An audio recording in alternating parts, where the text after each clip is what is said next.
Hello everyone, welcome to Tasty Dish by Sethu Palaniyappan. இன்னைக்கு Onam special ரெசிபியா பாசிப்பருப்பு பாயாசம் கேரளா ஸ்டைல்ல எப்படி செய்யலாம்ன்றதை பார்க்கலாங்க. ஒரு கப் பாசிப்பருப்பு எடுத்துக்கிறேன். கடாயில சேர்த்து ட்ரை ரோஸ்ட் பண்ணி எடுத்துக்கலாம்.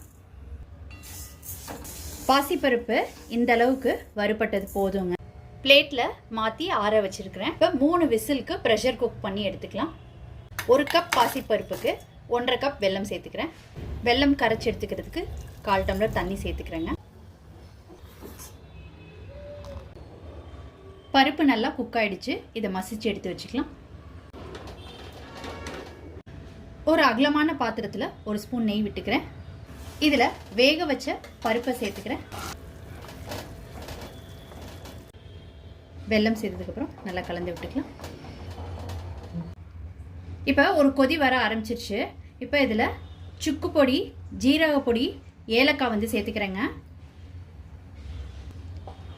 1/4 ஸ்பூன் சுக்கு பொடி, 1/4 ஸ்பூன் ஜீரா பவுட்ரு, ஏலக்காய் ஒரு 3 ஏலக்காய். இது எல்லாத்தையும் நல்லா தூள் பண்ணிட்டு சேர்த்துக்கிட்டு இருக்கேங்க. ஜீரகம் நீங்கள் வேண்டானா ஸ்கிப் பண்ணிக்கோங்க. பட் சேர்த்துக்கிட்டா டேஸ்ட் டிஃப்ரெண்ட்டாக இருக்குங்க. இதெல்லாம் நல்லா கலந்து விட்டுக்கிட்ட பிறகு கோகனட் மில்க் 2வது கோகனட் மில்க் தின் மில்க் இதில் சேர்த்துக்கிறேங்க. தேங்காய் பால் சேர்த்ததுக்கப்புறம் ஒரு கொதி வர ஆரம்பிச்சிருச்சுங்க. இப்போ அடுப்பை ஸ்விட்ச் ஆஃப் பண்ணிடலாம். ஸ்விட்ச் ஆஃப் பண்ணிவிட்டு அதுக்கப்புறம் திக்கான கோகனட் மில்க் சேர்த்துக்கிறேன். இது நல்லா கலந்து விட்டுக்கலாம்.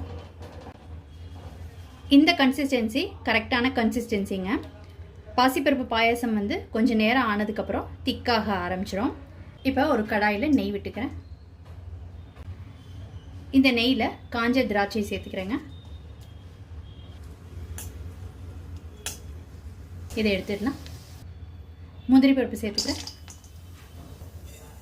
இதை எடுத்துடலாம். இப்போ தேங்காய் சேர்த்துக்கிறேன்.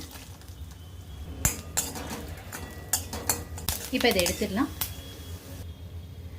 இப்போ வறுத்து வச்சிருக்கிற எல்லாத்தையும் பாயாசத்தில் சேர்த்துக்கிறேங்க. இதை நல்லா கலந்து விட்டுக்கலாம். கேரளா ஸ்டைல் பாசிப்பருப்பு பாயாசம் ரொம்ப சூப்பராக ரெடி ஆயிடுச்சுங்க.